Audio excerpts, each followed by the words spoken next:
Muy buenos días. Vamos a dar comienzo a la cátedra Mercedes Rodrigo del día de hoy. Hoy vamos a tener la memoria social, un abordaje de los fenómenos de violencia en la ciudad. Para esta cátedra nos acompañan el psicólogo Pedro Juan Peláez García, psicólogo especialista en psicología social aplicada, orientador del núcleo de análisis e interpretación del contexto del programa Paz y Reconciliación. También nos acompañan Andrés Mauricio Ponce, especialista en psicología forense de la Universidad del Norte en Barranquilla, candidato a maestría en psicología jurídica de la Universidad Santo Tomás de Bogotá y candidato a doctor en neurociencias de la Universidad Maimónides de Argentina.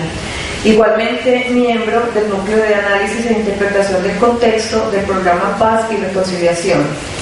Damos la bienvenida a todos ustedes, muchas gracias por acompañarnos, igualmente a las universidades que se encuentran conectadas a nivel nacional y a nuestros ponentes, muchísimas gracias y bienvenidos. Buenos días, muchas gracias Luz Marina por la invitación y a todos ustedes. Nosotros hacemos parte del programa Paz y Reconciliación de acá de la Alcaldía de Medellín. Trabajamos en proceso de reintegración de personas desmovilizadas de grupos armados ilegales, específicamente de las Autodefensas Unidas de Colombia, AUC. Hemos venido llevando a cabo todo este proceso desde el 2003-2004, con una duración de 8 años aproximadamente hasta la actualidad. Hoy venimos a hablarles acerca de cómo ha sido todo este trabajo con la memoria colectiva a nivel de las personas que se consideran victimarios dentro de este conflicto. Un fenómeno que de pronto no se ha pensado mucho porque se considera que se trabaja es con víctimas solamente, pero la idea de este encuentro académico es mostrarles que también se hace de esa forma con los victimarios, específicamente con los desmovilizados de las Autodefensas Unidas de Colombia. Vamos a empezar a hacer una introducción temática del concepto para luego pasar a mostrarles una especie de caso acerca de lo que se ha hecho con memoria desde el programa. La presentación se llama Memoria y Reintegración Social.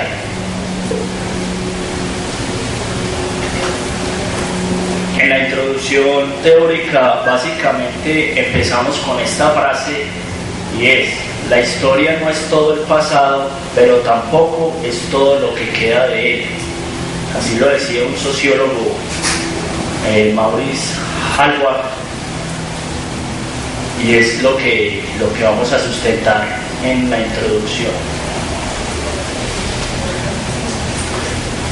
En aquella introducción tenemos que a nivel de memoria se habla principalmente de un concepto historiográfico creado básicamente por la historia como disciplina, luego es utilizado por las ciencias sociales y específicamente en situaciones de conflicto y de violencia, dentro de dos marcos jurídicos como lo son el marco de la justicia transicional y la justicia restaurativa.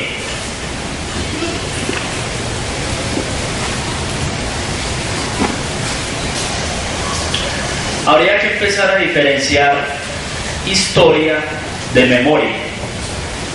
Mientras que el concepto de historia hace referencia a los relatos de hechos del pasado, memoria implica ya un concepto más psicológico, por decirlo así, y no me refiero a tenerlo en cuenta como un proceso cognitivo de rememoración, evocación y recuperación de la información, sino que se introduce ya en un concepto más social y hace referencia a la rememoración y la significación de estos hechos del pasado. Los antecedentes del término, como les decía, lo vamos a encontrar después de la Segunda Guerra Mundial, donde no se quiso dejar pasar algunos actos atroces, vulneración de derechos humanos, y se quiso dejar historia, en cierto momento memoria, hacia todos estos hechos, buscando que no se repitieran.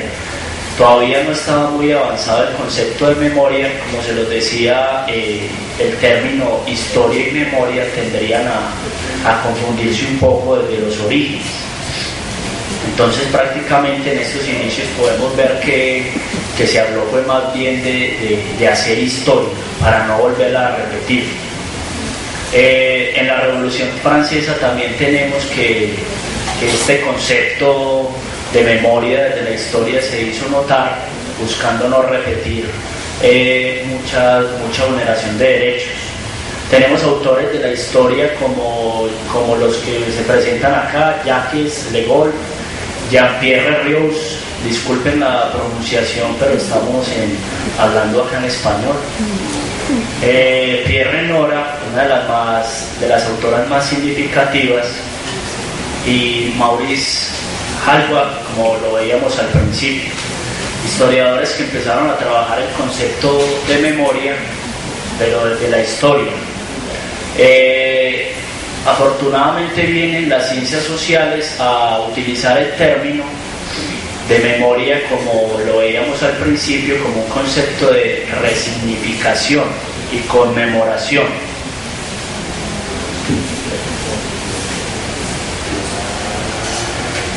Desde el socioconstruccionismo, que es una rama de la psicología social, tenemos que memoria se va a definir como una reconstrucción conjunta y constante de eventos pasados a través de diversas versiones y conversaciones cotidianas de un grupo social, las cuales dan lugar a la creación de objetos de naturaleza social.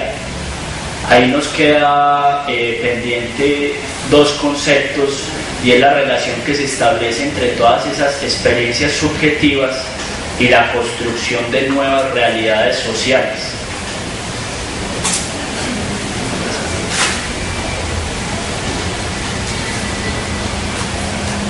Podríamos hablar de tres tipos de memoria diferentes. Una memoria individual, que nos habla de interpretaciones, percepciones, vivencias particulares que tuvieron las personas dentro de un marco de conflicto. Eso prácticamente nos habla de esas percepciones individuales que hay de cierto hecho violento, mientras que un tipo de memoria colectiva nos va a hablar prácticamente de lo que conocemos como cultura, una aglomeración de creencias colectivas, mitos, ritos, historias, costumbres, identidades y actos colectivos que tienden a transmitirse de generación en generación. Vemos que en un conflicto se va a afectar tanto la memoria individual como la colectiva. Como lo decimos desde un principio, tiende a confundirse también el concepto de memoria colectiva con el de memoria histórica, tornándose como lo mismo. Mientras que la memoria colectiva pasa a hacer referencia a todos los eventos culturales de creencias, representaciones sociales y costumbres, entre otras características, la histórica nos va a hablar de que es simplemente una conglomeración de hechos históricos del pasado, aglutina eventos, relata acontecimientos asociados y su fin es construir historia. Podríamos decir que la memoria histórica podría llegar a contener los otros dos tipos de memoria, que es la colectiva y la individual, porque al fin y al cabo se pasa a construir historia. Vamos a hablar un poco acá de los dos marcos jurídicos que sustentan el concepto de memoria en un estado de conflicto y de violencia, y es la justicia transicional y justicia restaurativa. Prácticamente la justicia transicional va a abocar a lo que se llama o se considera como el derecho a la paz.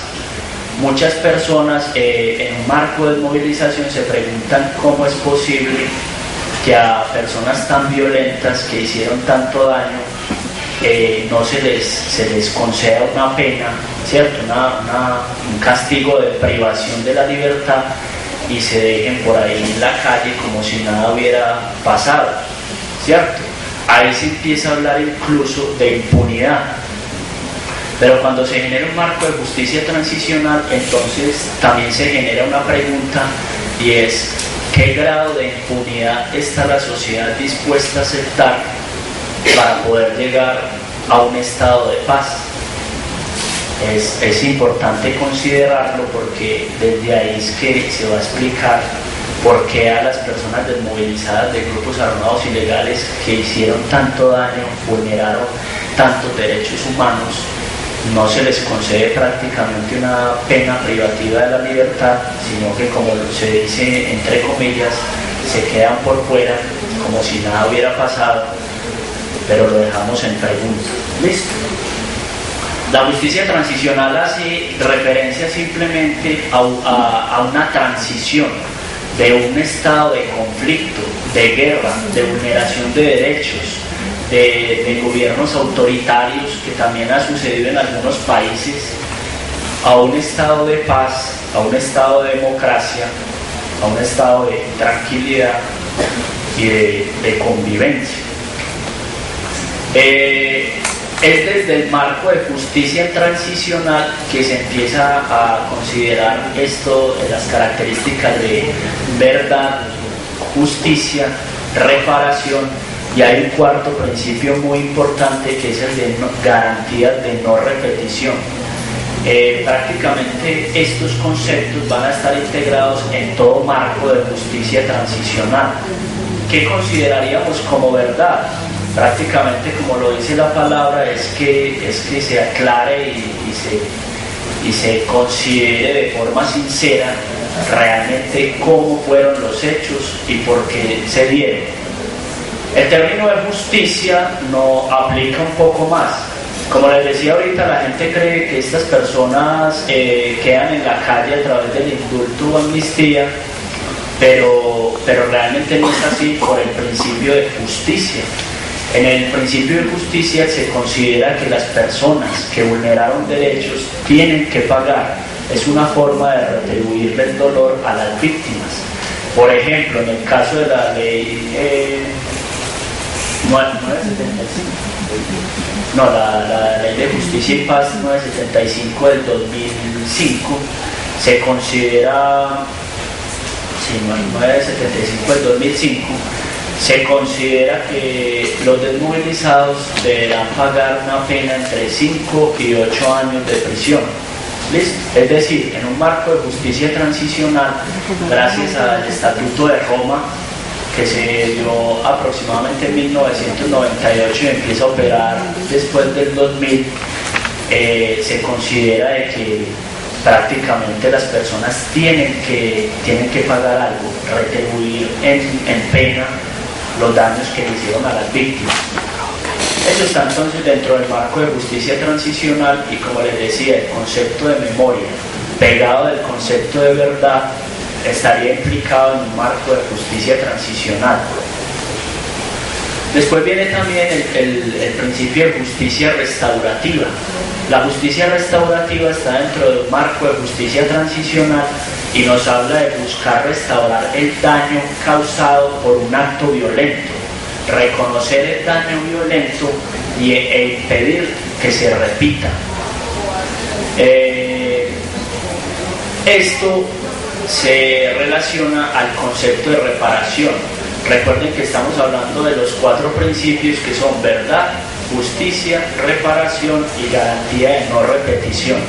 Entonces, prácticamente el contenido de la justicia restaurativa va a ir en la reparación, que más exactamente aplica para un concepto que sería el de rehabilitación, teniendo en cuenta tanto en la ley 975 del 2005 de justicia y paz, como en la nueva ley de víctimas actual, que es la 1448.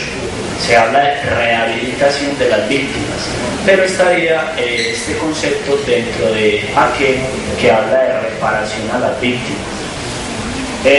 También hay que hablar del principio de garantía de no repetición, y este principio es el que va a explicar por qué se trabaja con los desmovilizados. Ustedes se imaginan empezar a trabajar por el derecho a la paz en un país con todas las víctimas y no hacer nada con los grupos al margen de la ley?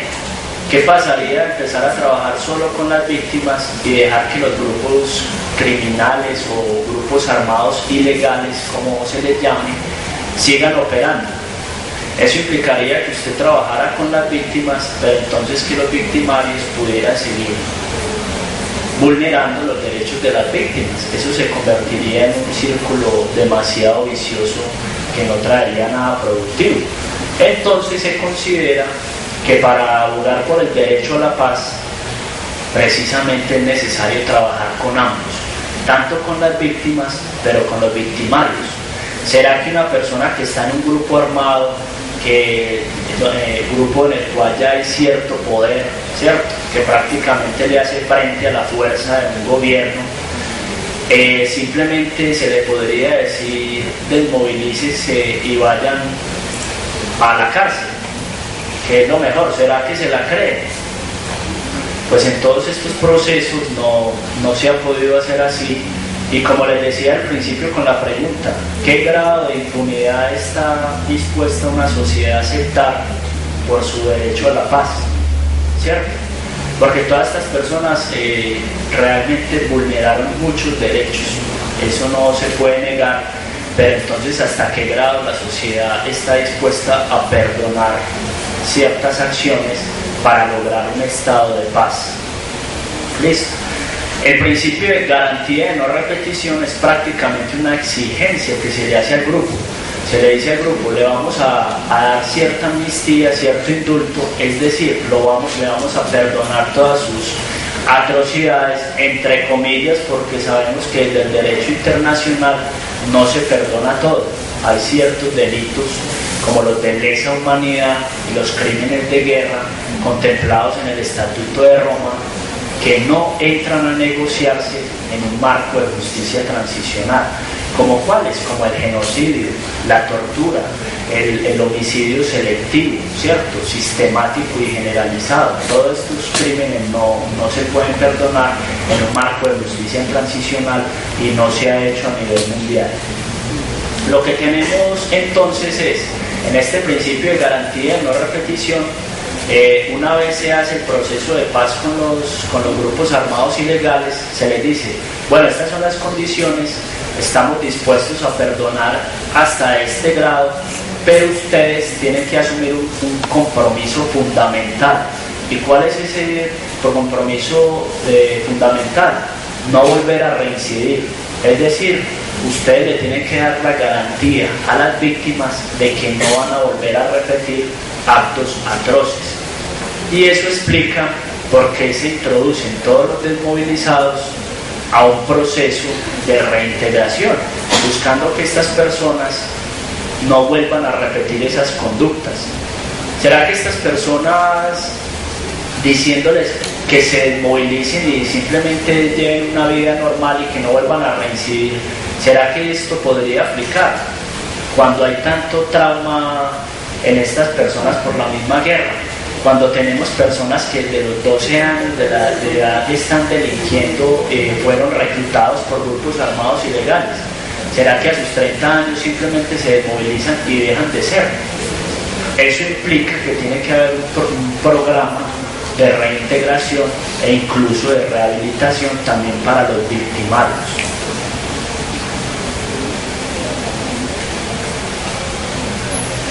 Algunas frases en relación a estos dos tipos de justicias. Un conflicto sociopolítico no se soluciona hasta no conocer la historia y la verdad.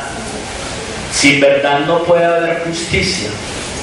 Conocimiento de la verdad y de las responsabilidades deben estar implícitas en un marco de justicia transicional.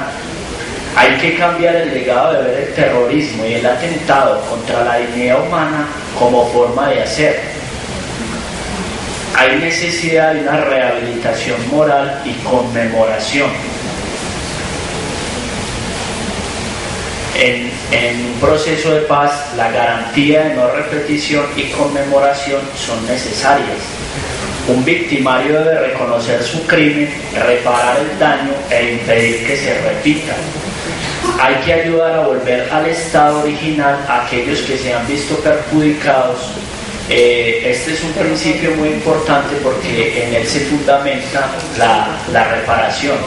Se dice que la víctima tenía un estado de beneficio, de bienestar. El conflicto le quita todo ese estado de bienestar y lo que busca el marco de la justicia transicional, justicia restaurativa y el concepto de reparación es tratar de volver a la misma condición de bienestar a esa persona.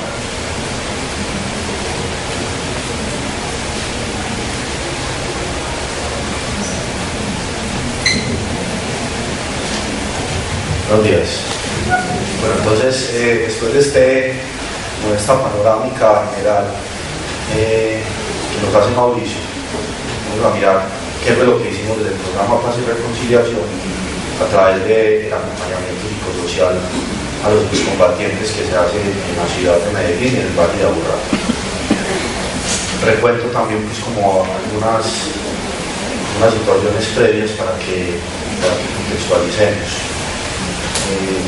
Sabemos que en el año 2003, finalizando hacia noviembre, se entregan 868 miembros del ex bloque Cacique Cultivara en la ciudad de Medellín. Probablemente algunos de nosotros hayamos observado el hecho por medio de comunicación, una situación polémica en la cual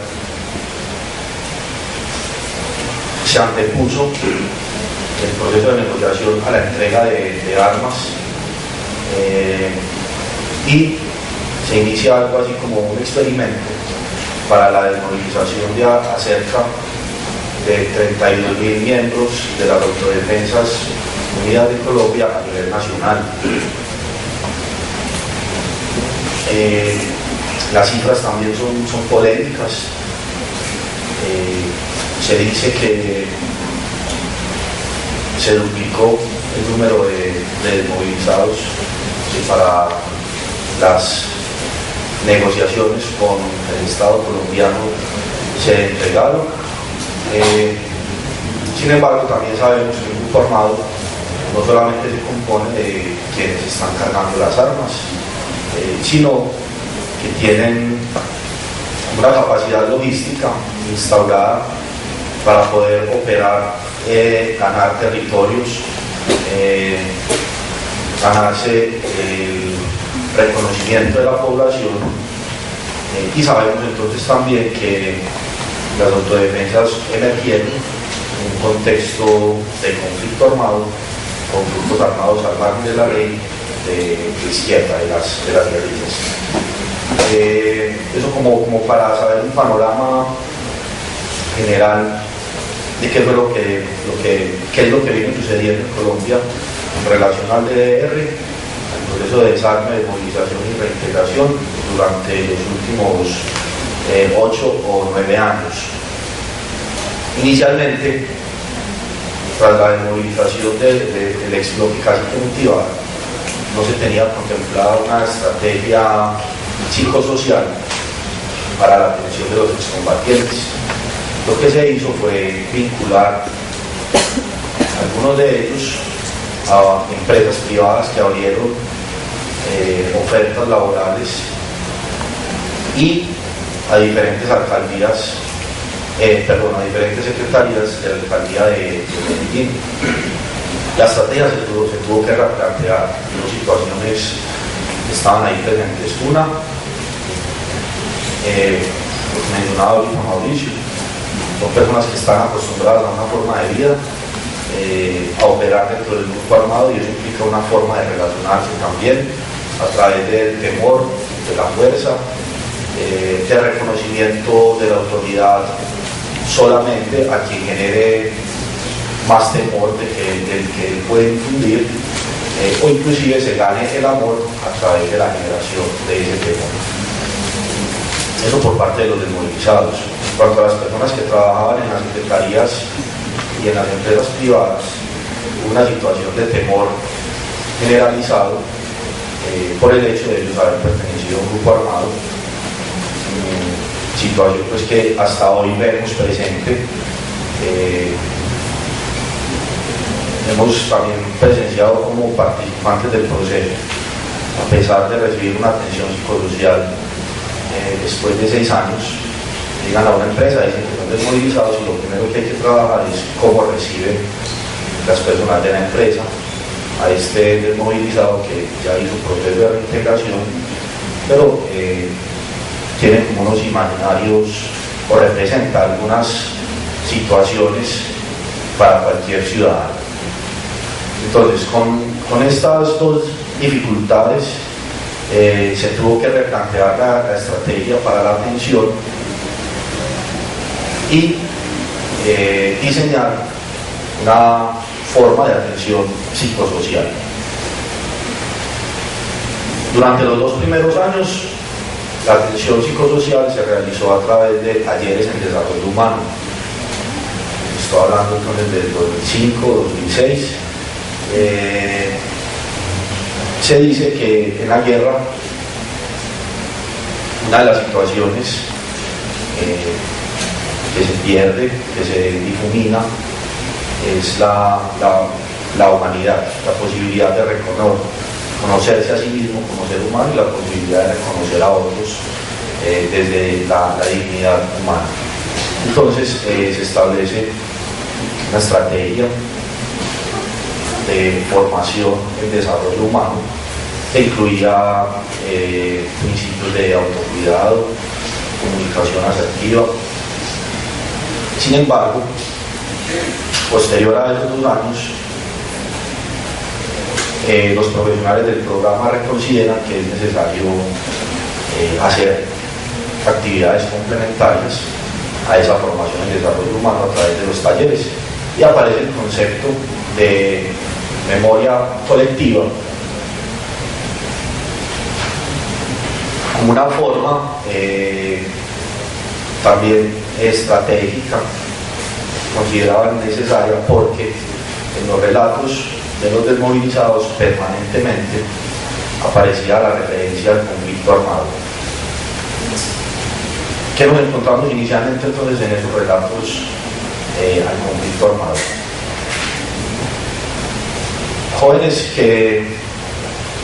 Jóvenes en comunidad de transición hacia la adultez, que se vincularon a los grupos armados desde la infancia. ¿Por qué? Si hacemos una panorámica también histórica, echamos como vista al retrovisor de Medellín, durante los años 80 y 90, en los barrios periféricos de la ciudad, que es a donde la mayoría de ellos pertenecían, se establecen unos órdenes sociales caracterizados por la violencia y un poco agudizados por el narcotráfico en la ciudad. Como les mencionaba ahorita, también los barrios periféricos se los habían tomado las guerrillas. Digamos que eso generaba una especie de caos social en los barrios, en los cuales ellos desde la infancia tuvieron que dejar de estudiar porque no podían pasar de un barrio a otro. La violencia también contextual genera problemáticas al interior de las familias, violencia familiar, pérdida de roles de autoridad.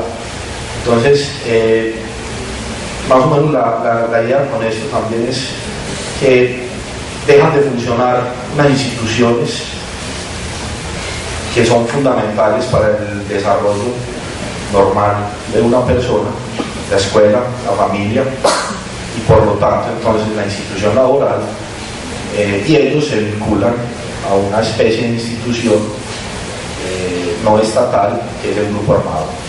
Inclusive algunos de ellos empiezan a relatar que el grupo armado les permitió ser reconocidos, generar una identidad específica, aprender unas maneras de estar en el mundo, aprender unas maneras de comportarse, y además afiliarse afectivamente a sus amigos y defenderse de otros grupos que pretendían ejercer violencia sobre ellos. Entonces,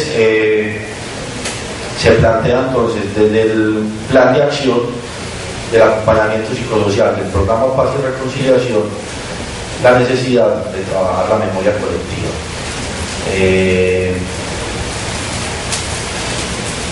Digamos, durante 2 o 3 años está establecido en el plan de acción como un eje transversal en el trabajo psicosocial.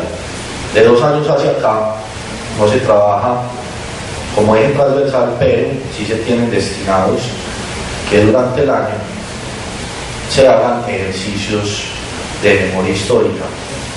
Puede ser a través de los talleres psicosociales o a través de encuentros con víctimas o a través de visitas a instituciones que hagan rememoración.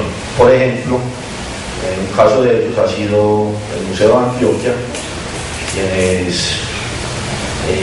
realizaron una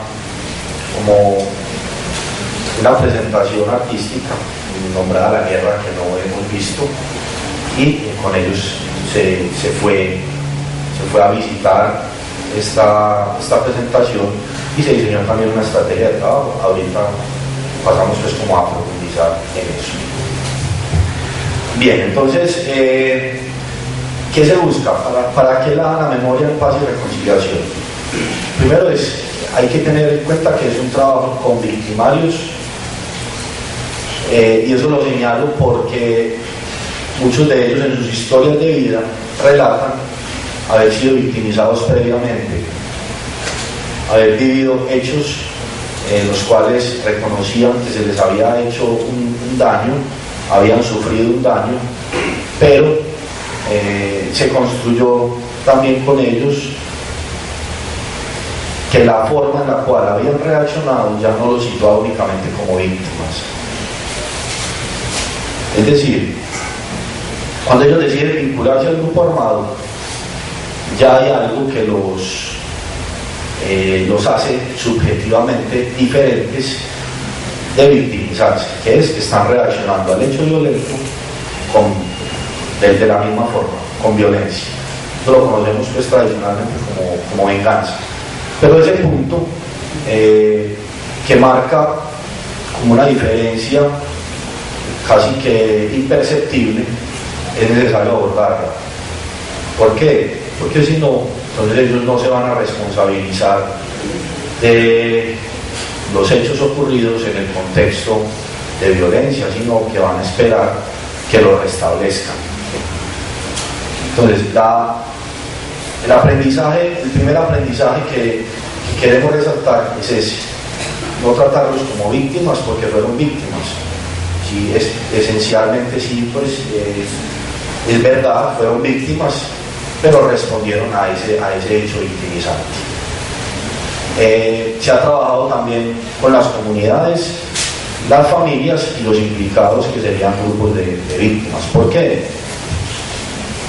Porque en Medellín los grupos armados de autodefensa se conforman también desde el apoyo comunitario. La situación más o menos es una comunidad que está cansada porque hay un grupo armado ejerciendo violencia sobre ellos, extorsiones, generando estrategias de control social. La gente se organiza con otro grupo armado y encontramos, por ejemplo, el caso de comerciantes que los apoyaban con comprar municiones, armas, dar información. Entonces era necesario también incluir a esas personas de la comunidad en los ejercicios de memoria colectiva. Como decía Mauricio ahora, lo que se busca con esto es la garantía de no repetición. Entonces, si solamente atendíamos al trabajo con los desmovilizados, estábamos dejando por fuera a unas personas que de alguna forma también estuvieron vinculadas al hecho de ellos haber pertenecido a un grupo armado. Lo mismo sucedía con las familias. En Medellín no solamente se da pues el grupo armado como un grupo en el cual se establezca violencia armada, sino que también está mezclado con algo de ilegalidad. Es decir, había jóvenes que incluían algunos hechos delictivos, por ejemplo, ir a robar, y lo hacían, nos decían ellos, por ayudar a sus familias. Inicialmente sucede como eso, posteriormente vamos a ver que hay una habituación a eso, y es necesario pues como hacer una reelaboración de eso también con las familias, porque concebimos que la familia es el núcleo que va a hacer sostenimiento al proceso de reintegración de cada desmovilizado, y lo que suceda con la familia va a ser definitivo en que él tenga avances o no dentro de ese proceso de reintegración. Algunos objetivos entonces que nos propusimos: reparación,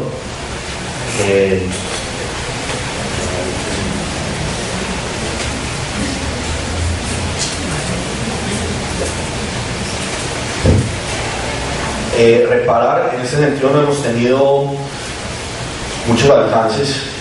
Ahora cerrando les explico por qué. En relación a las víctimas no hemos tenido muchos alcances, pero los desmovilizados han reconocido que lo primero que tienen que reparar son ellos mismos. Ellos tras reconocer el grupo armado o su pertenencia al grupo armado como generador de daño personal, dicho que es necesario primero empezar por sí mismo, comprender qué fue lo que pasó, y a partir de eso entonces desarrollar mecanismos subjetivos en los cuales se pueda resignificar, elaborar, e inclusive en algunos casos en los cuales los efectos de la guerra habían sido más significativos, establecer procesos terapéuticos. Propusimos entonces también romper el ciclo cultural de la violencia y sobre todo darle sentido al futuro. Para de esta forma que ellos se responsabilizaran de la garantía de no repetición por actos de violencia. La parte de dar sentido al futuro es muy importante. ¿Por qué?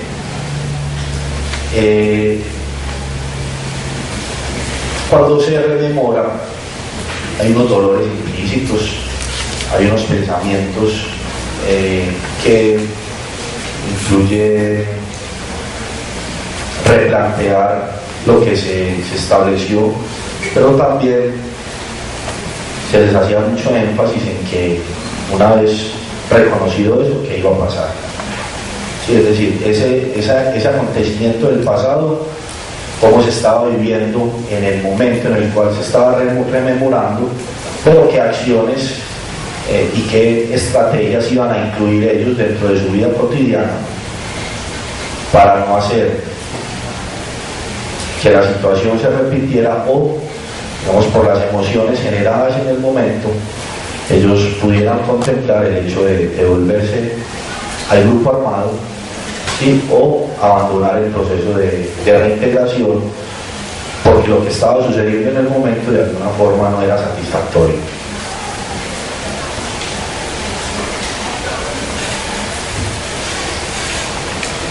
Establecimos entonces como una metodología, unas fases. La primera incluía sensibilización tanto del profesional como de los desmovilizados. Es decir, poder organizar y planear las actividades, las metodologías y las dinámicas, y también establecer acuerdos para formalizar los encuadres. Había que establecer de qué se podía hablar con ellos, qué estaban dispuestos a contar también, y decirles que en el momento en el cual no quisieran hablar de algo lo manifestaran para no ser abordado en forma grupal, y más bien abordarlo en estrategias de asesoría psicológica individual. Viene después la fase de reconstrucción, en la cual se habla del antes, del durante, del después de la vinculación al grupo armado, incluyendo lo que les mencionaba ahorita, los ámbitos individuales, familiares y la comunidad. Y también era necesario hacer una especie de pedagogía con ellos sobre cuáles son los ciclos vitales del ser humano. Entonces, por ejemplo, saber qué pasa en la niñez y por qué ellos en la niñez, específicamente en la niñez y en el tránsito hacia la adolescencia, resultan en un grupo armado, y que revalúen también cuáles son sus decisiones implicadas, cuál es su responsabilidad al respecto, si esa responsabilidad se podía reelaborar o no, o si era más bien también por situaciones contextuales de socialización que ellos terminaron vinculados con el grupo armado, y en ese sentido entonces que ellos pudieran hacer una comprensión de qué había pasado con sus vidas.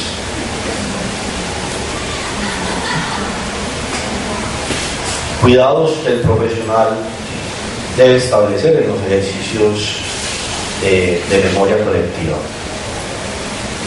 Lo primero es no trabajar con una sola versión de los hechos.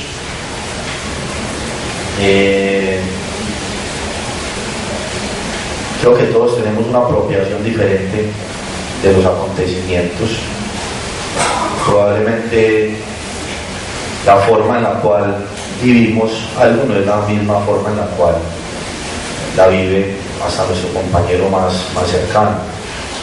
Ellos, como les mencionaba ahora, se vinculan al grupo armado desde pequeños, socializan.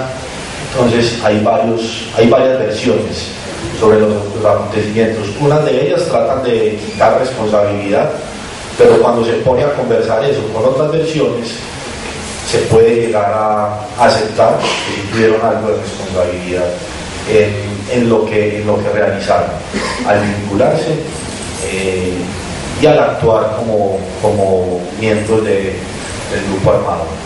Entonces, cuando el profesional hacía que varios pudieran decir cuáles eran las verdades que ellos habían entendido sobre el conflicto armado, aquellos que querían desligarse de la responsabilidad veían que había otros que sí lo asumían, y eso tiene unos efectos, al menos cuestionarse desde la versión propia. Sí, yo digo que no soy responsable, pero hay otros que dicen que sí, yo crecí con ellos, entonces eso deja como una inquietud.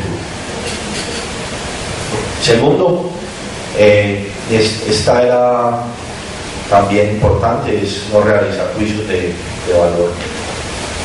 El profesional no puede decir en un momento que lo que hizo fue bueno o malo, sí puede decir si está de acuerdo o no, pero de alguna forma si alguien te va a contar algo que está ligado a su intimidad, en la cual hay dolores de por medio o vinculaciones, y si obtienen una sanción desde afuera, entonces ya eso va a limitar el discurso. Además, eso tenía también unos efectos para el profesional, y está trabajando cada 8 días con un grupo, con unas personas, y si se carga emocionalmente de una forma negativa, no va a permitir el proceso de ellos. Tercero, tener cuidados con las implicaciones jurídicas y judiciales. Como les mencionaba ahorita, había información que no se podía hablar de ella en grupos, y el profesional tenía que establecer unos límites también con eso. Es decir, cuidados muy simples, pues, nombres, sitios en los cuales ellos pudieran verse o más bien asumirse como cómplices de situaciones, entonces poner también como un límite sobre eso, incluir eso dentro del encuadre. Sabemos que hasta hoy apenas estamos como dándole salida a esto de la reconstrucción de la memoria histórica del país, desde los victimarios, desde los soldados del grupo armado en un nivel raso, los que ejecutaban las acciones. El proceso de justicia y paz han tenido dificultades y apenas estamos haciendo como acuerdos institucionales. Uno de ellos es la ley 1424, en la cual establece que hay unos hechos que pueden ser contados por los desmovilizados y no van a incluir judicialización porque hacen parte de la memoria histórica. También les cuento que cuando ellos se desmovilizaron no tenían claro que podían ir a la cárcel. Ellos se desmovilizan con la creencia de que estar en el proceso de reintegración implica no ir a la cárcel, a no ser los líderes, los excomandantes de los grupos paramilitares, y con ellos sí se establece directamente la vinculación al proceso de justicia y paz. Pero los desmovilizados rasos en general tenían una creencia de que no iban a ser judicializados, que iba a haber como una especie de indulto, y esa situación se ha tenido también que aclarar a través de los ejercicios de memoria histórica y las actividades en general que realiza el acompañamiento psicosocial. El profesional tiene que desarrollar una postura ética, es respetar el secreto profesional, por lo tanto cumplir con el encuadre que realizó con los desmovilizados. Habilidad para trabajar resistencias. No todos querían narrar lo que había sucedido. El simple hecho de quedarse callados y decir, no, yo no hablo de eso. Yo no hablo de eso porque no quiero rememorar lo que sucedió. Eso va a implicar que me duela, que sufra. Ahora vamos a ver también por qué, porque hay un dolor ahí implícito en el hacer memoria. Por ejemplo, eso fue el año pasado cuando íbamos con ellos al Museo de Antioquia, a la presentación que les dije ahora de la guerra que no hemos visto. Habían unos que no querían entrar, había que hablarlo también, ¿cierto? No era obligarlos a entrar, era hablar con ellos entonces a ver qué era lo que sucedía, y eso ya implicaba también como una elaboración. Después de la conversación había unos de ellos que sí entraban, ¿sí? Pero entraban ya como con una elaboración previa, algunos entendiendo qué era lo que les sucedía, que no querían entrar. Algunos de ellos simplemente decían no entro, y se respeta la decisión también. Otros de ellos empezaron a enfermar, empezaron a somatizar, entonces había que incluir eso como forma de acción desde el profesional hacia el acompañamiento psicosocial que estaba realizando con esos grupos o con individuos ya particulares. Otra, cuidar que el discurso de los participantes no esté enfocado hacia la satisfacción por haber hecho daño a otros. Eso implica permanentemente un reencuadre. ¿Qué nos encontramos? Que había algunos de ellos que todavía seguían legitimando lo que hicieron. Es decir, lo que yo hice en el grupo armado fue necesario, gracias a ello mi barrio hoy está en paz. Si lo tengo que hacer, lo vuelvo a hacer, y además había un gusto. Por lo que les decía ahorita, fueron victimizados previamente, reaccionaron en formas violentas también, se generaba una especie de satisfacción. Entonces el profesional en ese caso lo que hacía era cuestionar la forma en la cual se estaba elaborando ese recuerdo. Además nos decían los profesionales que en la evaluación que ellos hacían como de esos participantes que sentían gusto al realizar el ejercicio de memoria, al recordar el daño ocasionado, había más riesgo de reincidencia, había más riesgo por volver a un grupo armado o simplemente por justificar cualquier acción violenta con sus vecinos o con sus familiares. Por lo tanto empezaron entonces a incluir eso como una forma de reencuadrar permanentemente y cuestionar a los desmovilizados en la forma en la cual se recordaban. Estamos, estar atento a movilizaciones de tipo psicológico. ¿Qué movilizaciones empezamos a observar? Un desbordamiento emocional que incluía ira, algunos entraban en estado de depresión, otros se les incrementaba el nivel de ansiedad y empezaban a somatizar. ¿Cuál era la propuesta entonces? No dejar eso quieto, no dejar que eso sucediera y ya, sino poder abordarlo después a través del ejercicio grupal si se podía, o a través de las asesorías individuales de tipo psicológico, o en algunos casos, como les mencionaba ahora, en el cual se empieza el proceso terapéutico, es poder hacer la revisión al profesional que dentro del programa Paz y Reconciliación se encarga de realizar las atenciones clínicas, los procesos clínicos. Por otro lado, es cerrar procesos. En las sesiones grupales no dejar situaciones abiertas. Y eso como una forma de facilitar elaboraciones por parte de los desmovilizados y resignificar los acontecimientos desde las emociones que éstas generan cuando se recuerdan.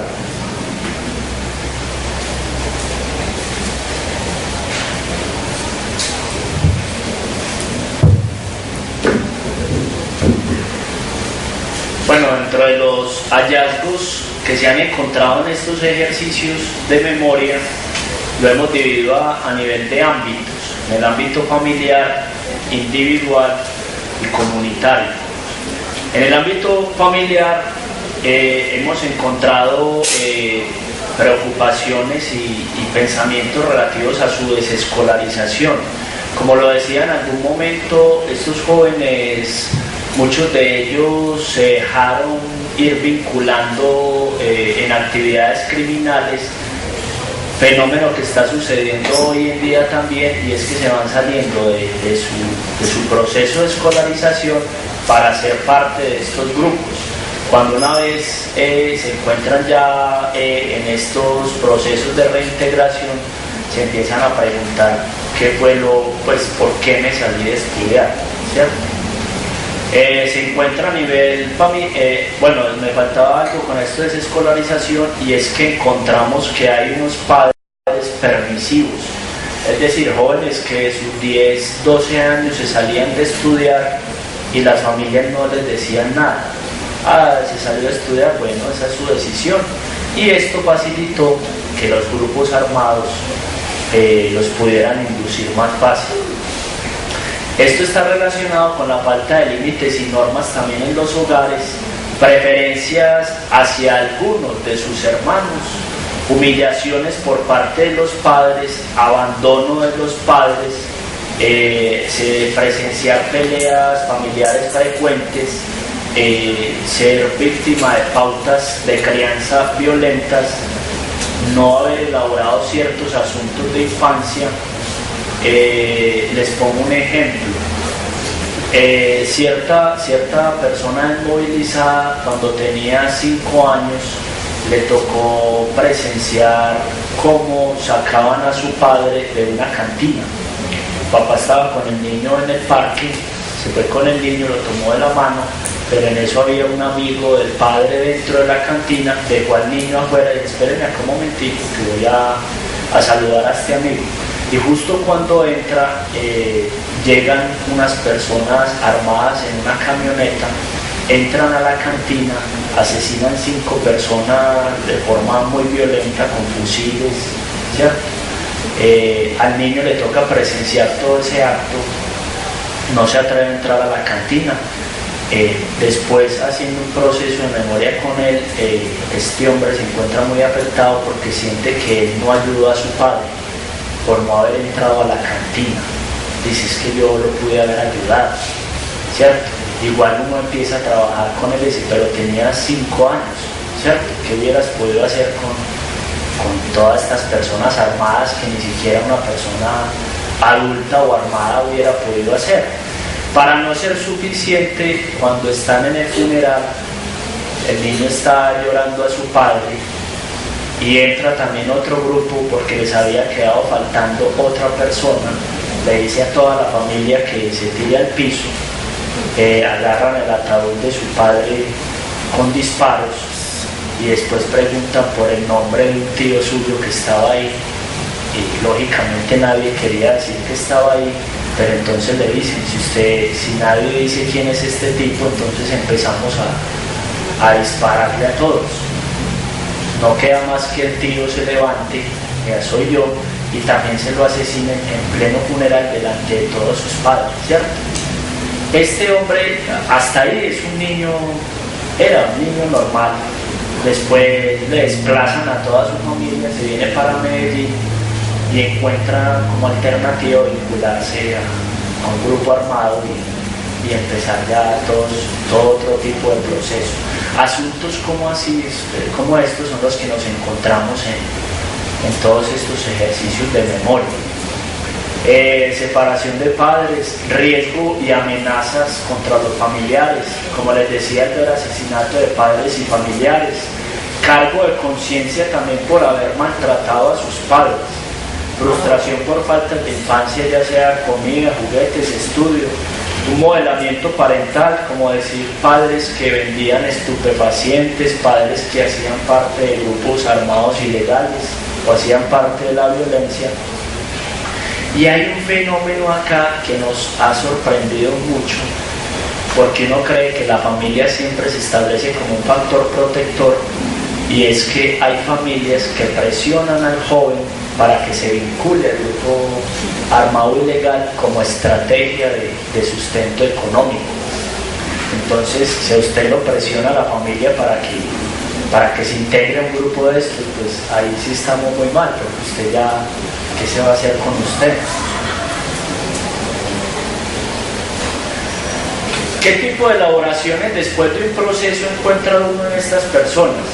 Ya empiezan a decir, hay que salir adelante con la familia y los hijos, hay que aprender del pasado, he quedado marcado, nunca lo olvidaré, si volviera a suceder lo evitaría, no hay que maltratar a los hijos como lo maltrataron a uno, hay que sacar a la familia adelante, a los hijos, y darles una mejor vida, hay que querer a los hijos para que estos no tengan problemas de afecto, a las personas que se fueron siempre las voy a tener en mente, no puedo dejar que le hagan algo a mi familia, todavía hace falta saciar los sentimientos de venganza, porque también encontramos algunos que, o sea, no todo lo vamos a encontrar bonito, de que ya reflexionan y ya piensan en el daño que hicieron, sino que hay otros que siguen considerando que si les tocara volver a hacer lo que hicieron, lo volverían a hacer una y otra vez.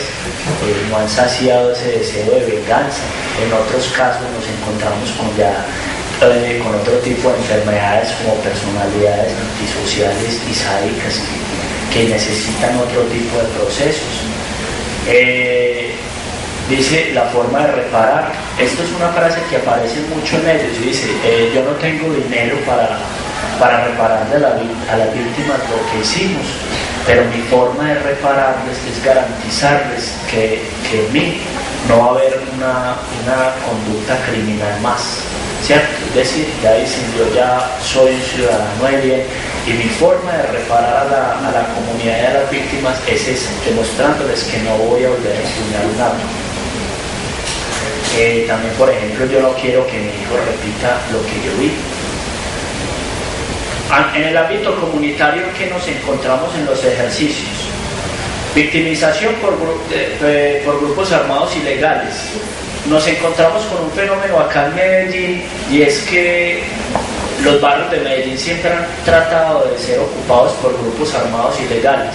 Como nosotros estamos trabajando con las autodefensas, encontramos que las milicias urbanas, que son grupos de guerrilla que operaban acá en Medellín, tenían el poder sobre los barrios.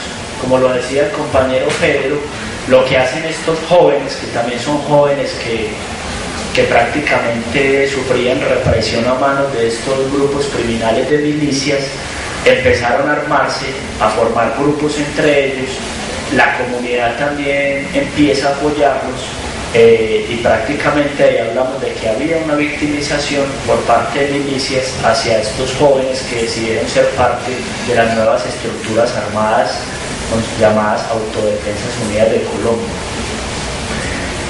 Ausencia institucional, lo que los hacía pensar de que si el Estado o el gobierno no intervenía en los barrios, entonces no le quedaba más a ellos que tomar las armas y protegerse de ellos y a la comunidad de los que quisieran tomarse el barrio. La comunidad, como se puede ver acá, empezó a legitimar a los actores armados. Ellos mismos lo dicen, es que la comunidad nos apoyaba, la comunidad nos buscaba para que nosotros les resolviéramos sus problemas familiares, sus otros problemas, y prácticamente era la comunidad la que nos sostenía. Hay también búsqueda de reconocimiento por sus acciones armadas, considerando de que la comunidad es la que les debe. Otras frases como por ejemplo el que peca y reza empata, es decir, yo era muy malo pero le hacía un favor a la comunidad, entonces no hice nada malo. Esto justificaba mucho los medios que emplearon para supuestamente proteger a la comunidad. Establecieron una identidad social, como les decía, al ser aceptados por las comunidades, y no solo aceptados, sino que se empieza a vivir una dinámica barrial de admiración, donde por ejemplo las mujeres empezaban a admirar al tipo armado, al tipo que supuestamente era el duro del barrio, que pertenecía al grupo, y esto también era un problema, se convirtió en un problema tremendo para todo el concepto de legitimización, porque eran las mujeres las que entonces pedían tener hijos de un pelado o de un joven, como se le conoce acá en Medellín, de estos grupos. Se empezó a naturalizar la violencia y la ilegalidad. Estos grupos empezaron a tomar un control de rentas ilícitas, a tomar emplazamiento, que es protección de territorio, y que se está viviendo en la actualidad con las nuevas bandas criminales o combos delictivos emergentes, y es eso, establecimiento de fronteras imaginarias que se les llaman, ¿cierto?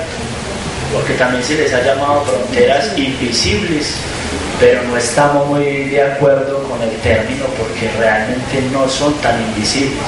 Cuando una persona se pasa esa pequeña frontera que no está limitada por ninguna señal, entonces ocurren ciertos fenómenos violentos. La delincuencia como forma legítima se empezó a ver como un trabajo, ¿cierto? Como forma de poder y como forma de ideología. ¿Qué elaboraciones se encuentran en el ámbito comunitario? Hay que reconocer la dignidad y la humanidad del otro.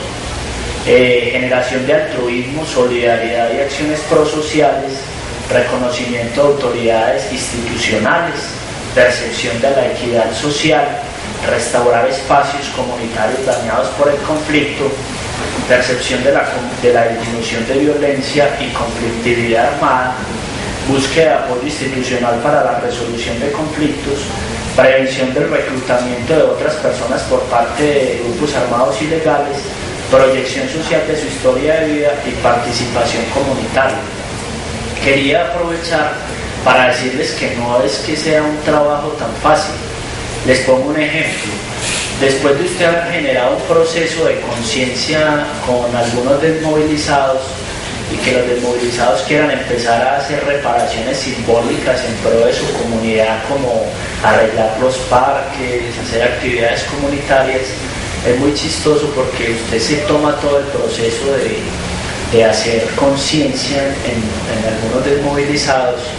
Usted puede estar el día de hoy arreglando una casa comunal, ¿cierto? Una junta de acción comunal, como se conoce, todo el día de hoy, empezar desde las 8, trabajar todo el día en el parque, arreglando la casa de la Junta de Acción Comunal como una especie de reparación simbólica para la comunidad, terminar a las 7 de la noche, donde la gente se siente bien por lo que está haciendo, y al otro día que lo llamen a usted a las 7 de la mañana a contarle que asesinaron a 2 desmovilizados que estaban haciendo esta actividad, ¿cierto? Nos encontramos con una cantidad de cosas, con la presión que ejercen los grupos criminales. No podemos creer que todos los desmovilizados están reincidiendo, ¿cierto? Porque eso es lo que tendemos a pensar con los medios periodísticos. Lo que pasa es que la gente que sí se está reintegrando no se deja ver, porque no le conviene. son personas que ya están trabajando, que quieren dejar eso atrás, e incluso se llega a hablar también del derecho al olvido, ¿cierto? A dejar de ser estigmatizado, aunque eso se podría prestar también un poco para la discusión. Estas personas, tenemos mucha presión de las bandas criminales emergentes, ejemplos como un grupo que se establece en un barrio, y como saben que hay un desmovilizado que tenía muy buena experiencia en el campo criminal, le dicen: o usted se une a nosotros o lo matamos, y si se va, pues le matamos a su familia. O sea, tiene que trabajar con nosotros o se muere no solo usted y su familia. Incluso con estos fenómenos hemos tenido desmovilizados con su proceso de reintegración tan claro, que prefieren irse del barrio con toda su familia para otro lugar. Es decir, hay gente que también tiene clara que no quiere volver a reincidir en estas conductas. Hay otros también que prácticamente, como diríamos entre comillas, les toca, ¿cierto? Por seguridad. Y hay otros que simplemente se niegan y los asesinan, ¿cierto? Entonces, con todos estos problemas también nos encontramos a la hora de intervenir.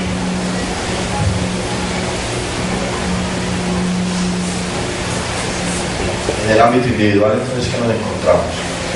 Les hemos mencionado: victimización previa, reacción al hecho victimizante de la venganza, duelos no elaborados, justificación o racionalización de la acción violenta, pensamientos de tipo inmediatista,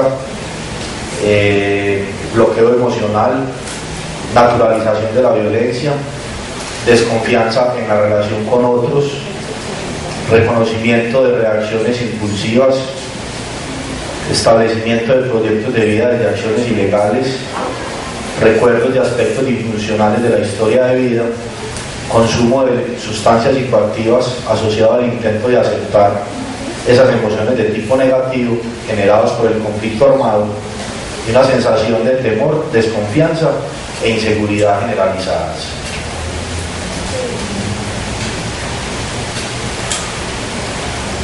Algunas elaboraciones entonces respecto a eso.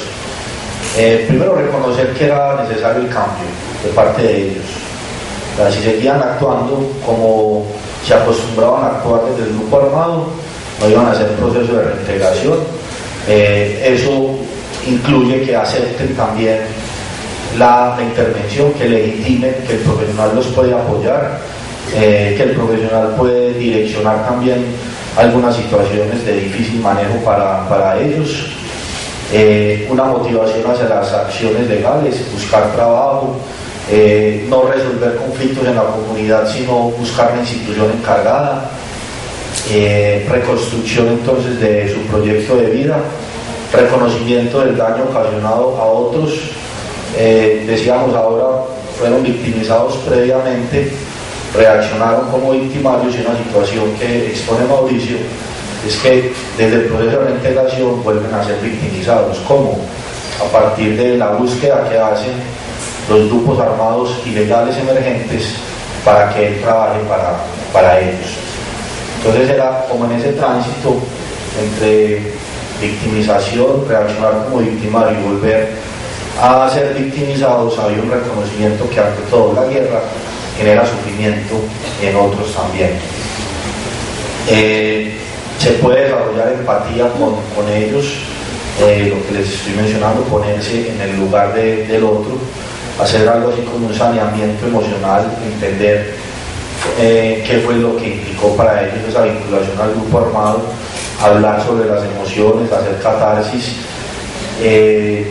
necesidad de perdón desde sí mismo y el de los demás. A nivel comunitario no se ha podido lograr mucho de eso en todos los casos, pero sí se ha hecho a nivel familiar. ¿Cómo? Si uno de ellos reconoce que se hizo daño a sí mismo con su participación en el conflicto, también va a reconocer que estaba ausente de su responsabilidad familiar, que abandonó a su esposa, a sus hijos, y que en el proceso de reintegración entonces podía ser perdonado por esas personas. Y de hecho hay situaciones en las cuales a través del acompañamiento psicosocial se realizan como ejercicios de petición de perdón a las familias, rituales en los cuales ellos en forma individual le dicen a su familia que los perdone. El otro es conocimiento crítico respecto a las acciones violentas de otros, restablecimiento de la confianza con otras personas. En algunos aparece la responsabilidad por esa vinculación al grupo armado y por los daños ocasionados a otros, generaciones de estilo de vida saludable. Esto se asocia sobre todo al reconocimiento del riesgo. Ellos tienen un saber instaurado, ellos saben cómo funciona un conflicto armado, cómo funciona la guerra, pues. Y por decirlo así, saben qué situaciones los llevan a asumir un mayor riesgo de que sean de que sean como vinculados por otros grupos armados ilegales, algunos que les hagan la petición de vincularse, de cosas muy sencillas. Entonces, por ejemplo, saben en el barrio cuáles son los sitios en los que se establecen las acciones ilegales, entonces simplemente no ir allá o pasar y saludar y seguir para la casa.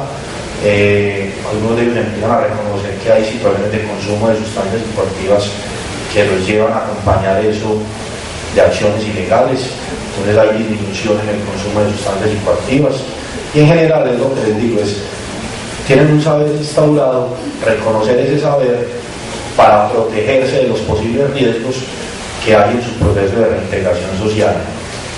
Tiene entonces también el establecimiento de metas a largo y mediano plazo y un establecimiento de consecuencias en la conducta. Si consumo sustancias psicoactivas, no voy a tener plata para responder a mi familia, o si voy a tal parte, allá están por lo general personas vinculadas con acciones ilegales y me van a decir o a exigir que me vincule con ellos. Entonces por lo general se genera como un tipo de conocimiento crítico respecto a esas situaciones que pueden interferir con su proceso de reintegración a la vida civil. Aquí vemos como alguna bibliografía de los documentos que les recomendamos. Muchas gracias y damos pues como espacio a las preguntas que haya al respecto.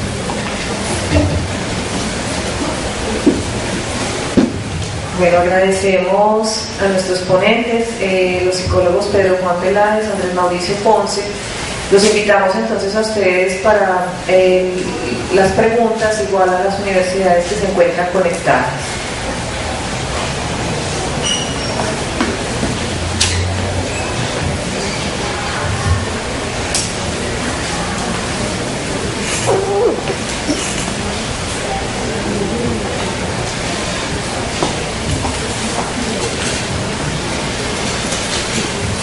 Muy buenos días. De alguna manera, todo esto que nos están comentando viene respaldado por una cuestión del Estado. Hay que tener en cuenta que el Estado no es como aquella cosa que está allí en la casa de Nariño o en la alcaldía, ¿cierto? Es decir, que nosotros también nos debemos constituir como sujetos políticos. Pero de alguna manera el Estado solo reconoce dos categorías de la sociedad colombiana: si es víctima o si es victimario, y reiterativamente no es coherente con las cuestiones, por ejemplo, de la privatización de la educación pública, porque si de alguna manera la escuela es el lugar en el cual hay alguna catarsis o proceso de formación, ¿cómo es posible que cierren o que privaticen la educación de alguna manera?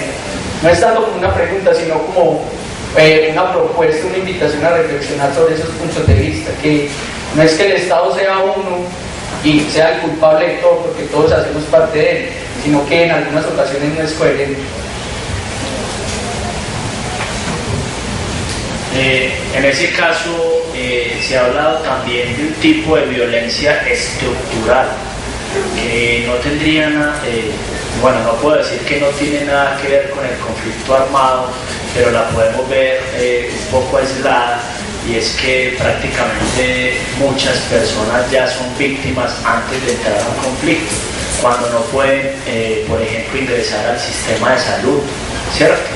Es decir, una persona antes de haber sido víctima del conflicto armado, posiblemente ya era víctima. ¿Víctima de qué? De un tipo de violencia estructural al que considero que se está haciendo referencia con el proceso de educación.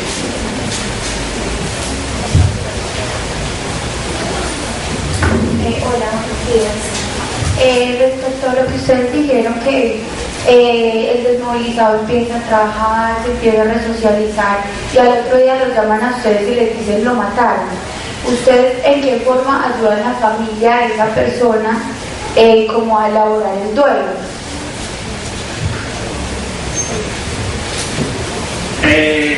Como lo decía ahorita, hay ciertos inconvenientes en la intervención donde prácticamente esto se vuelve un poco común, porque precisamente se habla de que nosotros ya no estamos en un periodo post-conflicto. Se supone que un marco de justicia transicional se realiza en un periodo post-conflicto, es decir, donde ya prácticamente se entra un periodo de transición hacia la paz, donde se considera que ya no va a haber más violencia. Con lo que nos encontramos acá en Colombia es algo que, entre comillas, podría decir novedoso, ¿cierto? Aunque se ha presentado ya en otras partes también, y es realizar todo un marco de justicia transicional y proceso de reintegración y de movilización en un periodo que sigue siendo de conflicto. Y eso nos hace encontrar con todas esas dinámicas, ¿cierto? No solo lo que les contaba de que asesinen a un desmovilizado, por ejemplo, que está en buen proceso, sino, por ejemplo, de que los profesionales también corran ciertos riesgos, ¿cierto? A nosotros nos tocó diseñar un protocolo de seguridad para profesionales que intervienen en barrios, porque es que no estamos ajenos a que subamos y no nos van a tocar, ¿cierto? Es decir, como profesionales también estamos metidos en medio del conflicto. Hay situaciones donde usted sube a barrios y es escuchando balaceras cercanas, donde a usted le toca, por ejemplo, incluso esconderse en una iglesia, ¿cierto? Con respecto a la pregunta de qué hacemos con las familias, seguimos haciéndole acompañamiento a la familia en todo ese proceso de elaboración de duelo, porque también la familia, como decía el compañero, se incluye en todo este proceso de reintegración, e incluso la comunidad también.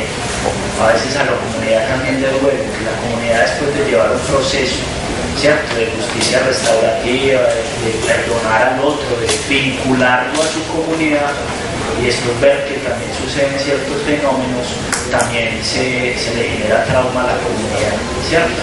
Entonces también hacemos seguimos haciendo el acompañamiento con familia y comunidad, e incluso con los otros compañeros se aborda también diferente porque también se ven afectados. Bueno, hemos visto también que en estos casos los más afectados son los niños, los hijos de ellos. Hay un proyecto que se llama Mi Herencia, es parte también de la intervención psicosocial que realiza el programa. Por lo general vemos que vincular a estos niños al proyecto mitiga el daño ocasionado por ese homicidio. No solamente pues con los hijos de los desmovilizados que son asesinados, sino en general. Ahora veíamos en el ámbito familiar que tener hijos se vuelve como una especie de factor de protección para ellos, porque no quieren que ese ciclo de violencia se repita en sus familias. Entonces, con este proyecto de Mi Herencia se les cuestiona qué le quieren dejar a los hijos, ¿sí? Qué le quieren desde sus vivencias de vida, cómo quieren que ellos no se vinculen como lo hicieron ellos al conflicto armado.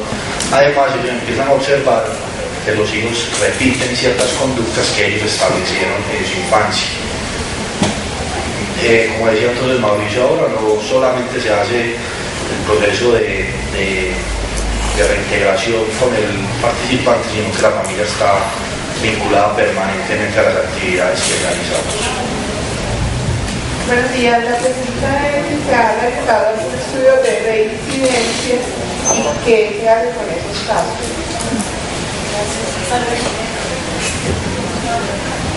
Desde el programa también el programa tiene varios núcleos. Dentro de esos núcleos, como lo decíamos al principio, está el núcleo de análisis e interpretación del contexto, que es un núcleo de investigación, e incluso analizamos todo el fenómeno de reincidencia. Ustedes saben que, bueno, no sé si lo sepan, pero vamos a hablar. La criminalidad total, para hablar más preciso, se habla de una criminalidad de la sumatoria. Criminalidad total pasaría a ser la sumatoria de una criminalidad registrada, que es el porcentaje de reincidencia que se mide con procedimientos judiciales, ciertamente que prácticamente ya es indicada de un delito y pasa a ser condenada. Ahí se mediría la criminalidad registrada, ¿cierto? Pero también somos conscientes de que hay una criminalidad oculta.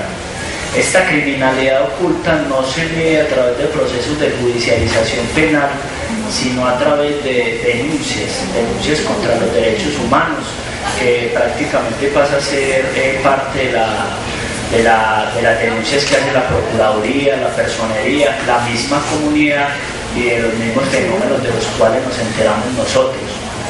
¿Qué quiere decir eso?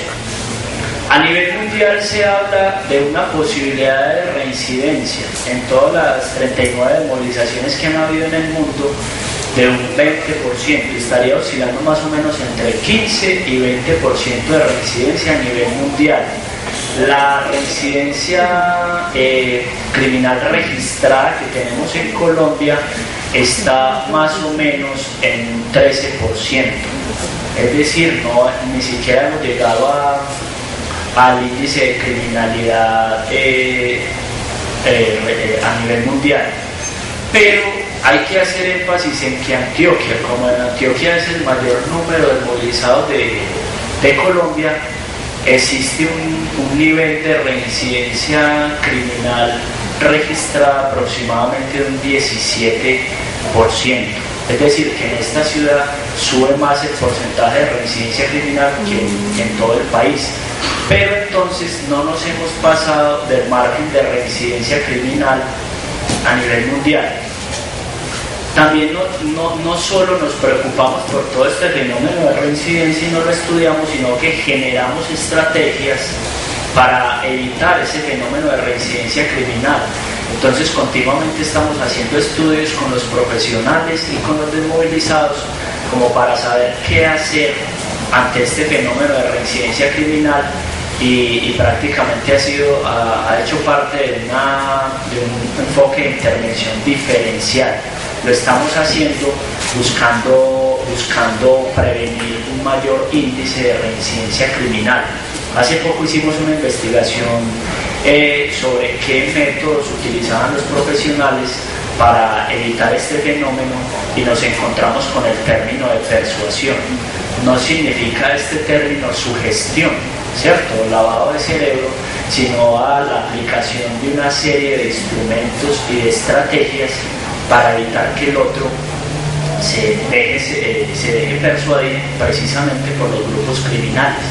Entonces se aplican una cantidad de estrategias que van dirigidas hacia que la persona quiera vivir en la legalidad y no decida irse para la ilegalidad. Por ejemplo, mostrándole consecuencias negativas de la ilegalidad, vendiéndole la idea de su familia, de sus hijos.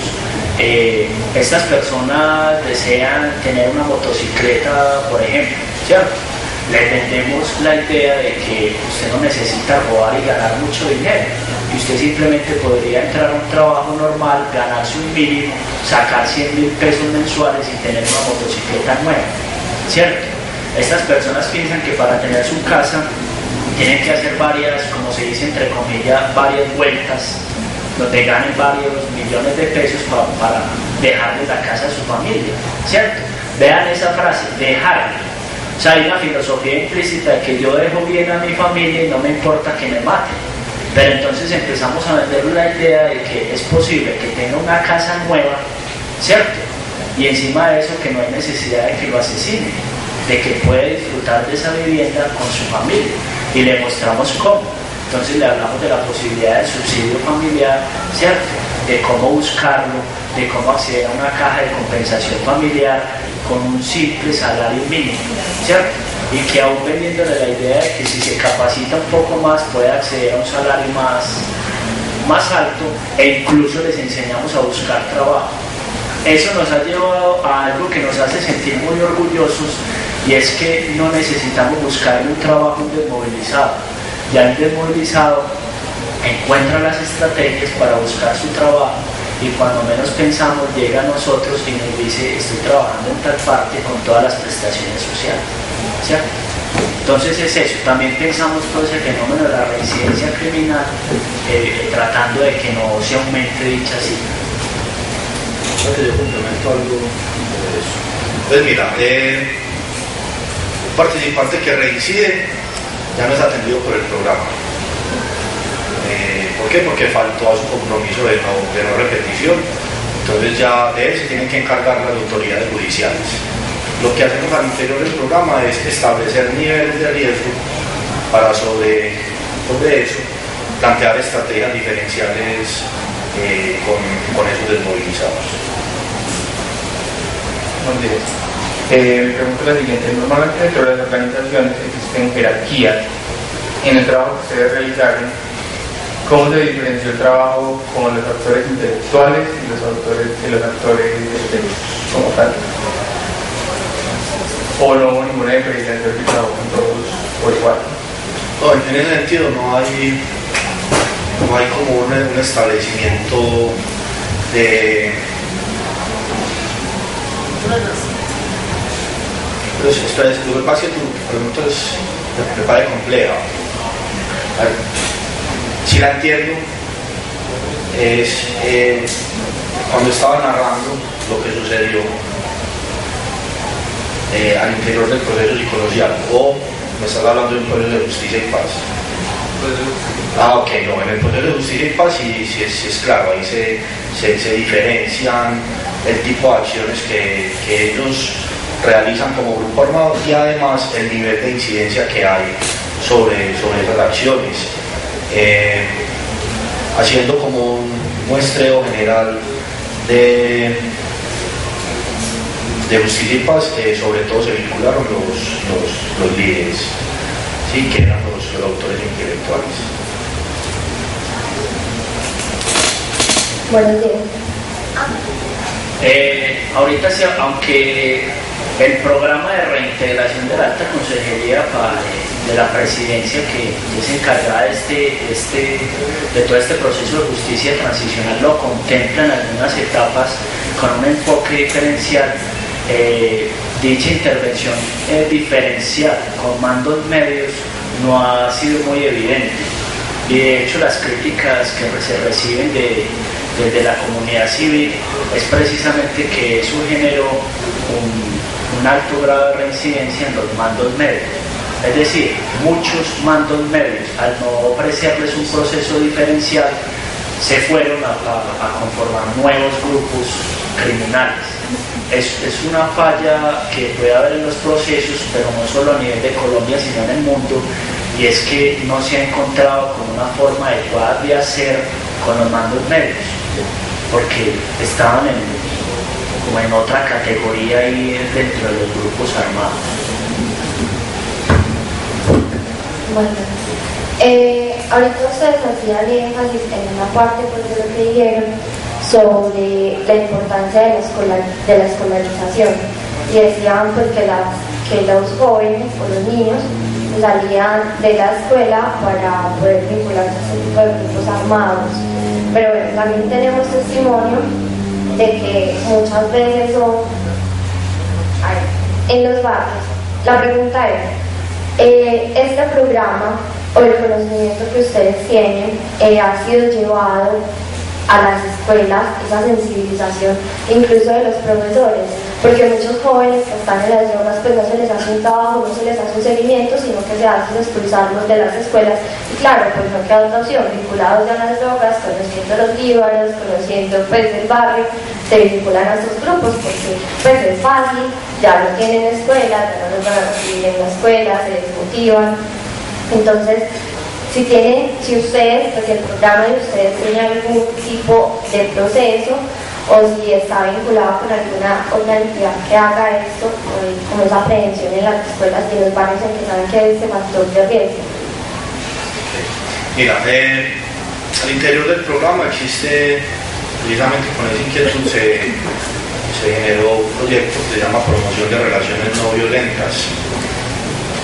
El proyecto es ejecutado por desmovilizados que están en etapa avanzada de reintegración, tienen intenciones de reparar directamente a la comunidad y además tienen ciertas habilidades para el trabajo comunitario, para el trabajo social. Universitarios son los que están aplicando el proyecto, son universitarios. ¿Qué se busca con ellos? Que hagan un diagnóstico de convivencia en una institución educativa. No, perdón, fueron 3 instituciones educativas en las cuales se realizó el proyecto durante el 2010 y lo que va desde el 2011. Se incluyeron estudiantes de la institución educativa, profesores de la institución educativa, y la intención es que a través de un proceso de investigación-acción participativa ellos generen con la comunidad, con estos colegios, unas estrategias que incluyan una forma de acción no violenta respecto a las interacciones que suceden ahí en la escuela. Nos dimos cuenta también desde ese diagnóstico que tenemos modelos de escuela excluyente, es decir, el niño que no funciona, que no aprende, no se plantean estrategias de atención diferencial, sino que se le excluye, se le expulsa, y otra serie de dinámicas que daban cuenta de una violencia dentro de las escuelas. También existe el Centro Educativo para la Paz y la Reconciliación, que planteó un modelo de estrategias educativas para población afectada por violencia. No solamente estudian desmovilizados, sino que también estudian personas del programa de víctimas de la violencia de la Alcaldía de Medellín, habitantes de calle y adolescentes infractores de la ley. ¿Por qué se creó este centro de estudios? Resulta que cuando los desmovilizados iban a estudiar,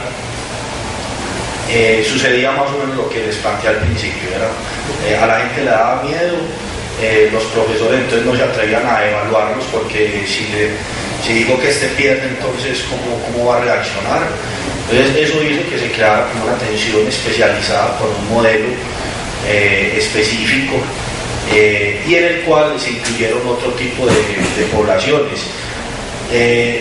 Ha sido una experiencia muy interesante porque vemos que al interior del CEPAR hay experiencias de reconciliación. Por ejemplo, hay víctimas que se han encontrado con quienes le mataron a un familiar. Los profesores se han dado cuenta de eso y han generado estrategias de encuentro entre ellos para generar formas de perdón. Esas son como las acciones que hemos podido establecer al respecto.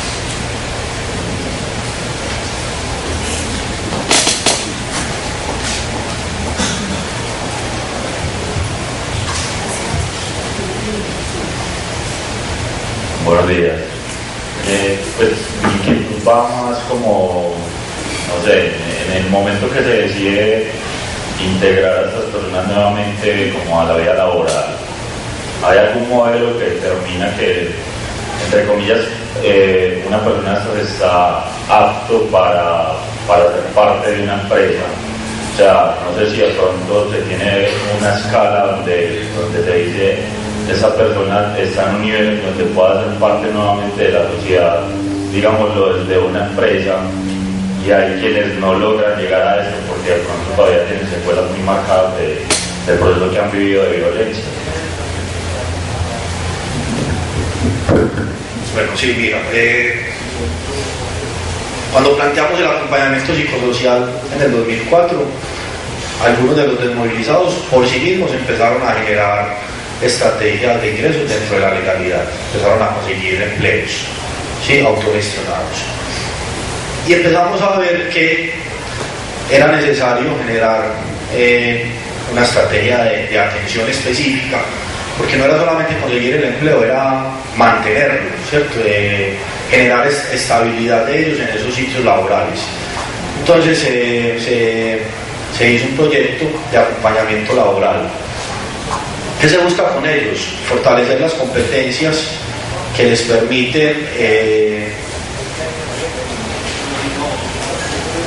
digamos que estar en esas empresas, conservar el trabajo, adaptarse a esa vida laboral, reconocer normas, reconocer la autoridad, llevar su trabajo como con un cumplimiento eficiente de lo que se le está pidiendo, comunicarse asertivamente en el momento en el cual hay dificultades. Y eso a la vez generó entonces como un aprendizaje para que los que se quedaban en el acompañamiento psicosocial hacer un proceso de capacitación para que ellos fueran a buscar empleo, o en el caso en el cual llegaran ofertas laborales al programa, establecer quienes sí estuvieran aptos para esos empleos. Entonces, ¿qué se tiene en cuenta ahí? Primero, un perfil tipo 16PF, un perfil psicológico que se aplica con ellos, en los cuales se establece, pues, entre otras, cuáles son sus competencias laborales y a qué empleo estaría como más apto para poder desarrollarse bien. Y lo otro es el criterio del profesional.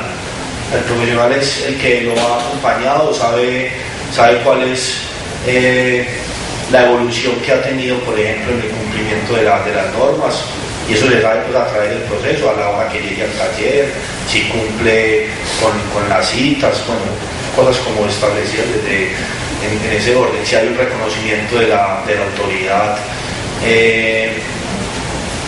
también si es responsable con sus compromisos familiares. Bueno, se tiene, pues, como establecido un criterio, si es un formato de algunas de las cosas que te estoy mencionando, en el cual el profesional dice, esta persona yo recomiendo que esta persona, por su proceso psicosocial, ya se puede vincular a la empresa.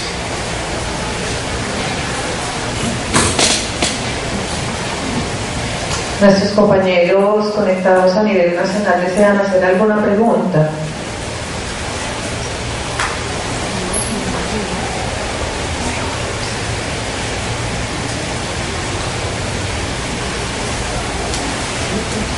Bueno, entonces damos por terminada la sección de hoy. Los esperamos entonces en 20 minuticos en las aulas para